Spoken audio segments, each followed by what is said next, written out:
কি বানাবো দেখতেই পাচ্ছেন কি নিয়ে হাজির আমি।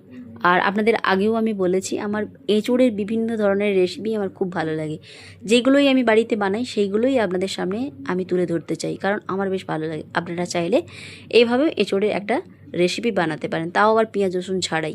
এঁচোড়টার ছাল ছাড়িয়ে নিয়েছি আগে, তারপরে এঁচোড়ের যে মাঝের যে লেয়ারটা ওটাকে এইভাবে করে দিলাম, কেটে নিলাম, আর পাপড়িগুলোকে আলাদা করে নিয়েছি। এরপর মিক্সির জারের মধ্যে দিয়ে দিলাম 1 চামচ গোটা জিরে, 1 চামচ গোটা ধনে, আর দিয়ে দিলাম ধনেপাতার ডান্ডি আর 2 থেকে 3টে কাঁচা লঙ্কা। চাইলে আপনারা শুকনো লঙ্কাও ব্যবহার করতে পারেন বা গুঁড়ো লঙ্কাও ব্যবহার করতে পারেন।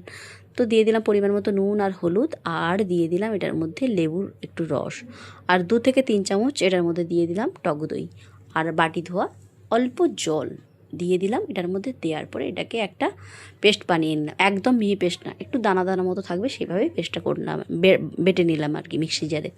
তো দেওয়ার পরে এরপর একটা পাত্রের মধ্যে এটাকে ঢেলে দিলাম। দেওয়ার পরে এরপর কি করলাম, 1/2 চামচের মতো দিয়ে দেব কালো জিরে। কালো জিরে 1/2 চামচের মতো দিয়ে দিলাম। দেওয়ার পরে দিয়ে দেব 1 চামচের মতো হিং।